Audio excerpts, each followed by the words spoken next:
Kyle Kellogg here. I am joined today with master fly fisherman Matt Heron, and this is our introductory course to fly fishing for all you gear guys out there that have been thinking fly fishing's too tough or too scary or too whatever.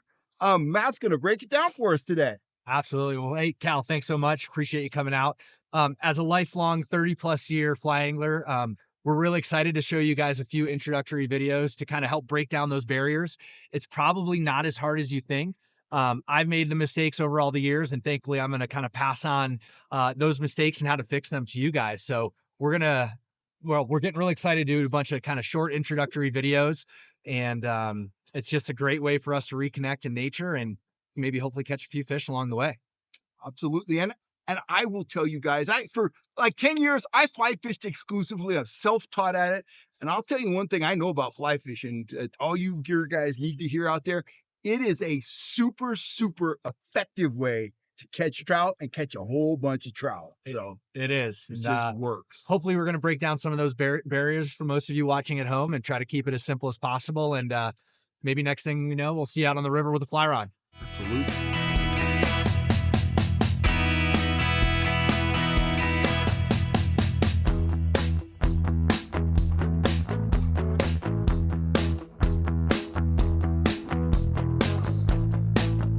What are we going to do, Matt? Well, we're going to rig a rod up to start the morning with some nymphing. We'll do the classic strike indicator setup. We're going to have a strike indicator, basically our version of a bobber, and a little split shot and one or two flies below it, and see if we can find a couple rainbows. Right now, to start the morning, I have a little worm on there, what we call an attractor as in our world. The attractor is usually the first fly, the biggest and or maybe most colorful or heaviest. At the very least, it's going to get the fish's attention to look over. And then below that, right now it's spring, I have a couple little Baetis mayflies below it. Baetis is a species of mayfly. It is generally this time of year around a size 18, so pretty tiny. So right now I have two different styles of size 18 Baetis on there. One looks more like an emerger pattern, a mayfly that's getting ready to hatch. The one below that is a sliver smaller, and it looks just like a Baetis nymph. So one that just, got sucked down the current and is just drifting and tumbling, trying to get back to a rock. So we're going to be nymphing this inside seam. Seams are generally where slow and fast water mix. And a lot of times what those trout will do is they'll hold in the slow water, let that fast water be a conveyor belt of food. They'll be in the slow stuff using like no energy. They'll rip over to the fast water, grab the food, and then come back and chill. We always joke their whole job in life is like the fat guy on the couch eating potato chips. They're just trying to gain calories without using anything. So as you fish here, tell me about the presentation, and keep in mind that probably a lot of gear guys are watching this. Are you just haphazardly, and I know the answer to this, but are you just haphazardly drifting through there, or what's your deal? That's a great question, Cal. So when we teach our students, especially in our beginners classes, how to approach a river, I always like to take the bird's eye view of a checkerboard. We want to make sure that our flies are going through each square of that checkerboard. So what I mean by that is right now, if we're starting in this run, I always like to start close, almost underneath my rod tip. And I'm going to put X amount of drifts through those closest squares of that checkerboard. Once I feel like I fished it pretty well, depending on water temps, time of year, I might go out 2 feet and do a bunch of drifts through that next lane of squares on the checkerboard. Once you're done, go out, go out, go out. Once you're finished and you've kind of fished as far out as you think there's fish or as far as you can cast, then the decision becomes we're either going to work upstream or downstream. There isn't really a right or wrong answer. There's some rabbit holes you can go down to decide if you want to fish up or downstream. But we want to make sure that our flies are going through every square of that checkerboard multiple times before we move out to the next lane. You can see Matt back there fishing. I'm going to add a little bit to what he just said. When the trout are oriented into current, most of the time, they're feeding in a very specific area. So Matt is really gritting the water to present it to every potential fish that's out there. And he's also being very careful to keep his offering moving at the same speed as the current. That's one of the things that can be a real deal breaker with stream trout when you're using a natural presentation, whether you're using nymphs like Matt's using now or dry flies. If the fly isn't moving at the same rate as the current, Matt's hooked up. As I was saying though, if your offering isn't moving at the same rate as the current, they are extremely sensitive to that. I'm chasing Matt. The rocks are slippery.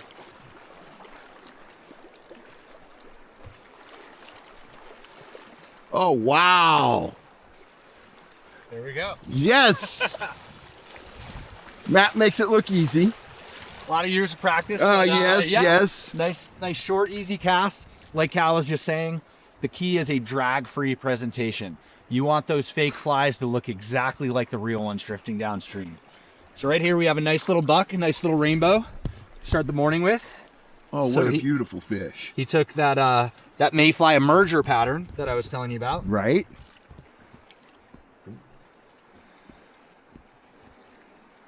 It's a little wrapped up here. And he does have teeth, folks.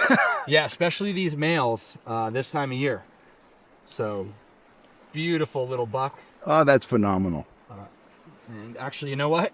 He's actually got somebody else's hook in him. Oh, We're going to get that out of there. somebody snagged him.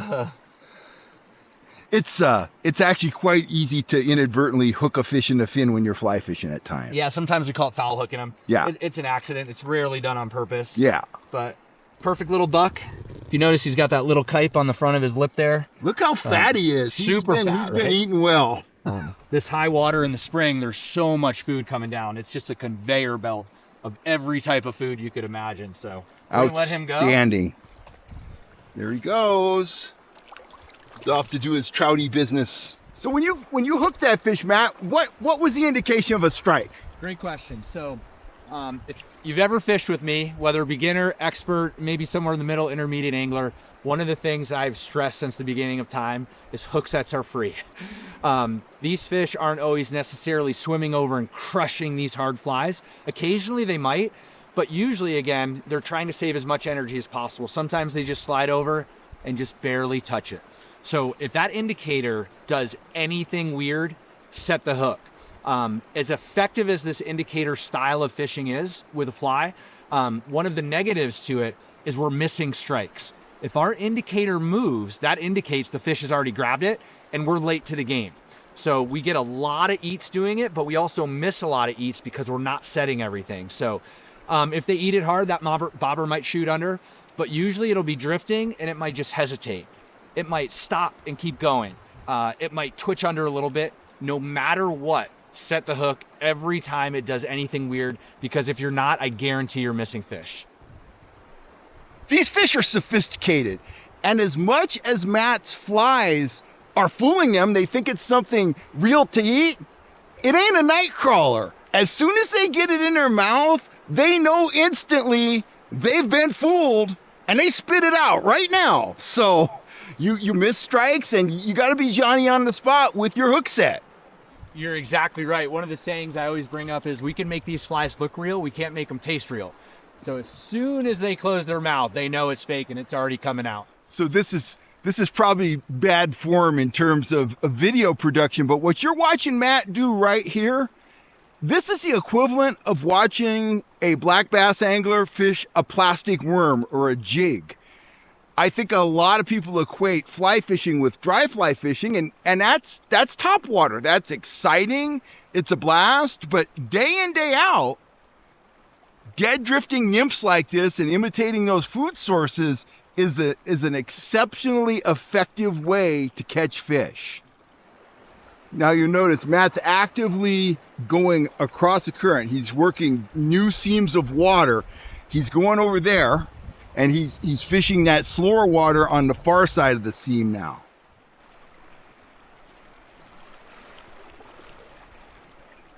All right. All right, Fish so we got another on. Fish on. And looks like a nice little rainbow here. Yeah. So this is a little guy. I'm just going to kind of horse him in a bit. I'm not worried about him breaking the line or anything, but He's feisty. there you go. Oh, and he just popped off. Nice. Perfect release. Good job. So that fish actually had a different fly than the first one. That one took the true Baetis, not the emerger, but just a little tiny guy. Little tiny We always fly. joke elephants eat peanuts. Not that was an elephant, but Right. there's a nice little Baetis mayfly nymph. What? Question. What would you think if there was some color in the water? Would that stop you? No. Uh-uh. So there's a color I've always joked. We call it big trout brown.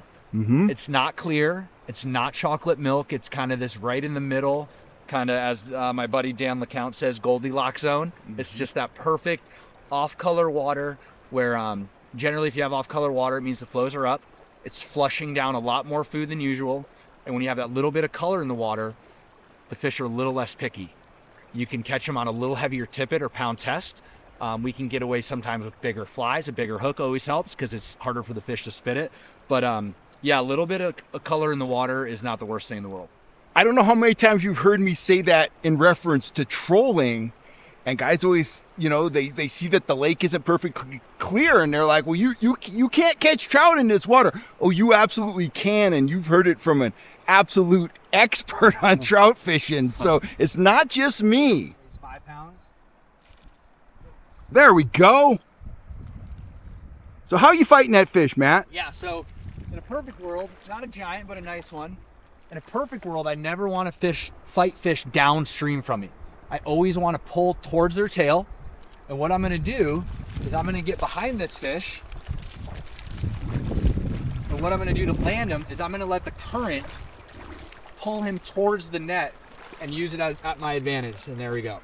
Awesome. Right there. So when you get that fish upstream from you, a couple things are happening. He's fighting the current and you're pulling down his lateral line towards his tail, hopefully with a low angled rod. You're going to wear these fish out in seconds instead of minutes, even with light tippet, light pound test. And when you get that fish above you, when you pull him in, he's going to drift with the current into the net. What you don't want to do is have that fish downstream and try to pull him up. You're never going to wear him out. It's hard to get him in the net and all of the above. And he's going to start thrashing and probably throw the hook. Totally. There you go. So beautiful little rainbow here. Wow, what a nice fish. Landed him pretty quickly, which is good. He's a handsome little got devil. Some juice in him. Yeah. Pop that little fly out. Yeah, look at that. There we go. Oh, he's pretty.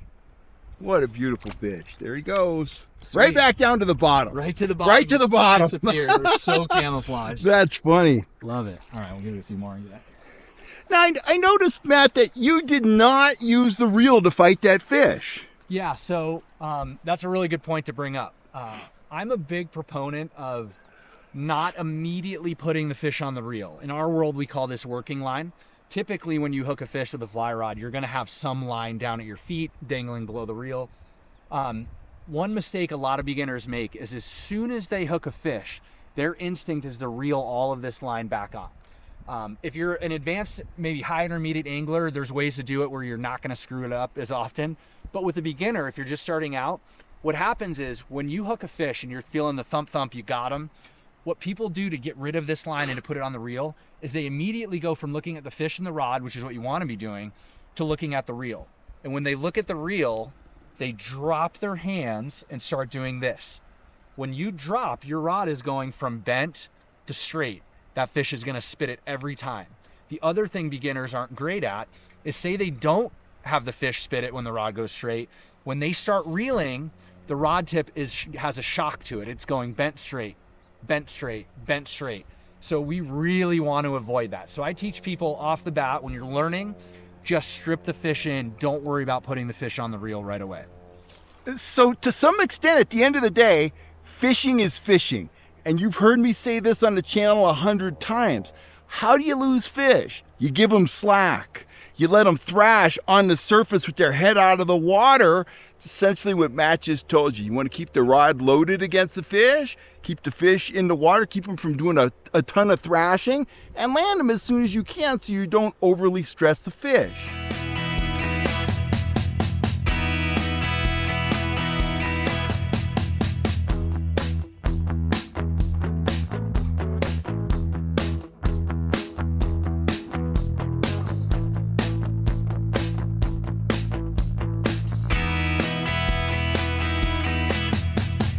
Okay, Matt found some fish. Tell us what's going on here, Matt. Yeah, so this is pretty cool. Right now we have 2 different species of mayfly hatching. We have our BWOs, which stands for blue-winged olive or Baetis. They've kind of a couple common names that we go by in the fly fishing world. We also have March Browns. So the big difference is the March Browns right now are quite a bit larger. They're about a size 14 to 16. The bigger the number, the smaller the fly. The smaller the fly, the bigger the number. Our Baetis are more like an 18. They're smaller. So what we've done is, you don't know how easy or hard this is to see on camera, but we have about a size 16. So I'm kind of splitting the difference between the two sizes of the mayflies that we're seeing on the water. Right now, because I don't know if you can tell on camera, but we have kind of funky light. We're looking into glare. We have a mix of dark clouds and sun. So the visibility is not great. So this style of fly is called the parachute. This particular one is called the pink parachute, well, because it's pink. With this funky glare that we have, we should be able to see this fly really well. Now, this fly is considered a dry fly. It actually floats on the surface. So right now, all of these insects are hatching out of the river. They're in the adult form, drifting down like little sailboats. That's kind of what mayflies look like as a dun adult. The dun is one of the adult life stages of a mayfly. But the cool thing is, we're gonna see this floating. In a perfect world, we're gonna watch the fish eat it and set the hook. Now, the main difference in setting the hook in a dry fly compared to nymphing is when they eat this, we need to delay for a fraction of a second. It's really easy to set too soon when we're fishing dry flies. So watch that head go under and then set the hook. So all of these insects that we're seeing right now, I know it's hard to see on film, have lived underwater in their nymphal stage for about a year. Right now, Mother Nature said, hey, today's your day to hatch. What these bugs are doing is they're swimming up to the surface, cracking free of their exoskeleton, wiggling out, and because of the water tension or the surface tension, they are able to float on the surface downstream with the current. And at some point, the fish are either going to eat them or they're going to fly away, mate, lay eggs, and die, and then the whole process starts all over again.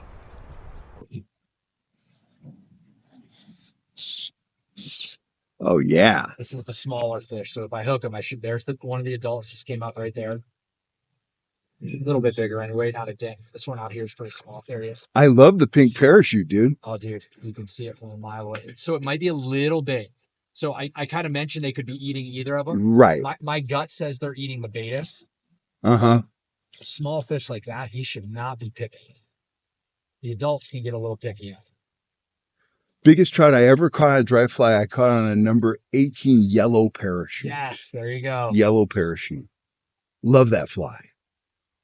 Just the parachute flies in general. They're so good. I cannot believe it. So Matt made 5 or 6 perfect presentations on those rising fish. They rejected it. They're not spooked. We can still see them rise into naturals. So he's thinking that they're going for the smaller flies hatching, the blue wing olives. And that's the one thing about fly fishing for trout.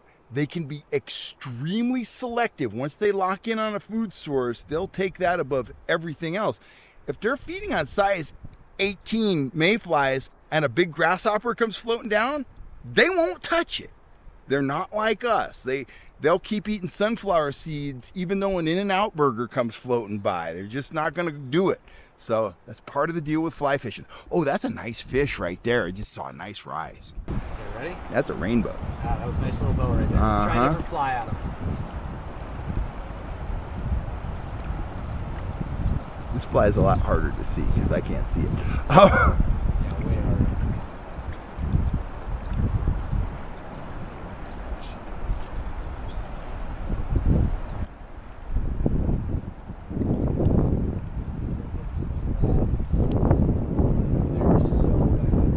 Yeah. Oh, you got it. He hit it. That was a little guy. Yeah, he was.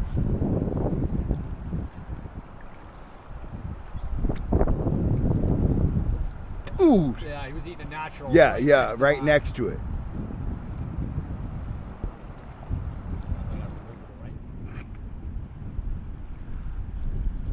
There he is.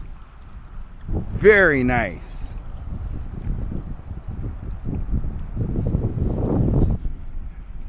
There's more fish rising. I see fish beyond that scene. No. He's still on there though. Oh yeah, he's coming. He's wrapped around a rock. Are you kidding me? No. Look at that. He's not moving. I mean, he's on there, but he's wrapped. What is there? Some of that lava looking stuff. Yeah, right?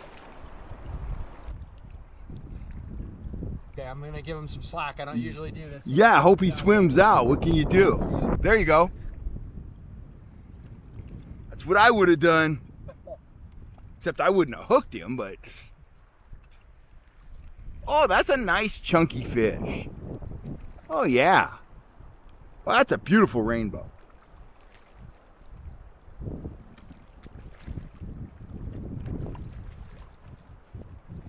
Oh, yeah. It's nice when a plan comes together. Yeah. I told Matt, we got to get one on a dry fly. You called it. There you go. Oh, that's a big rainbow. Look at that guy. Right? Oh, my. That is a beauty. Awesome.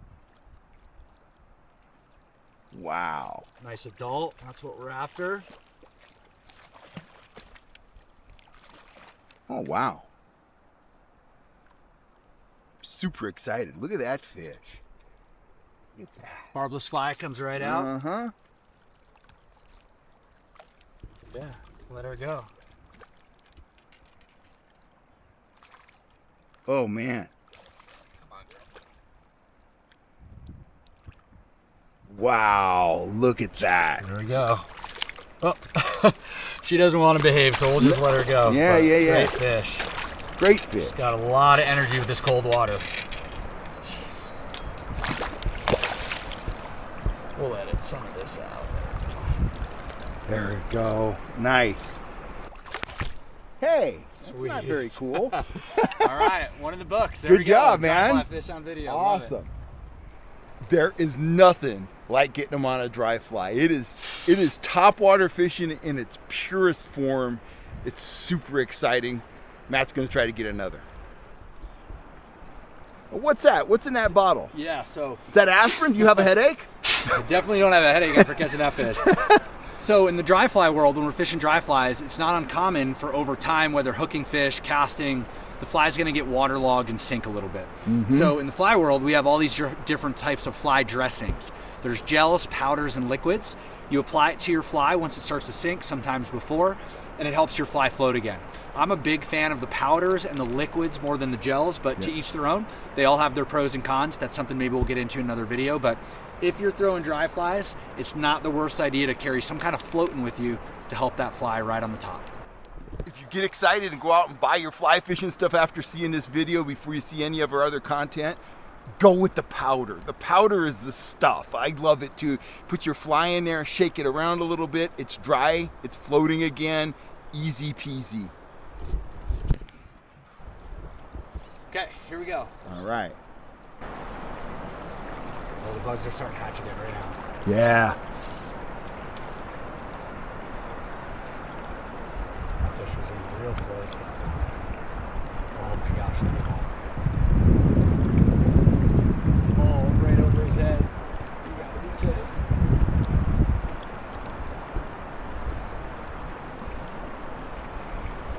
When these insect hatches start to go, it's such an important part of the food chain. Not only are the trout eating them, there are birds flying all over picking off these mayflies. It's just kind of a feeding frenzy right at the moment.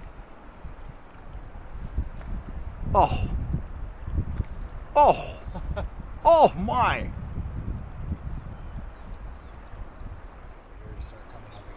So unlike when Matt was fishing in nymphs, I'm not talking to him right now. I'm talking to the camera because he has 1,000% concentration. You have to hook these fish right now or they'll spit that fly out right away. Try to get that one on the left front line. Let's see if I can get this one on the rise. It's a little right of him. Oh, there you go. There you go. Come on.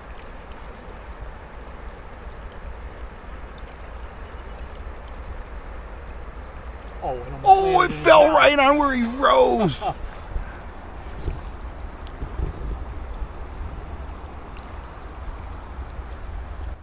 Oh, yeah. Oh, yeah. Saw it happen. Awesome. That was awesome. Try to keep him out of that snag. Exactly. You know, There's a snag right there. you know, oh, man. Seriously? Oh, there you go. They go right for the rocks. They know the deal. Uh-huh. Okay, So something to talk through. We have a really nice adult fish on here. Not huge, but nice one. Now you're on the reel. He's downstream from me. So yeah, he put me on the reel. He's downstream. If I try to pull this fish up, I'm not gonna wear him out at all. So my first thought is to move down and try to get even with him. I want to pull towards his tail, not out of his mouth. And I'm not gonna chase Matt because he runs around on these rocks all day long.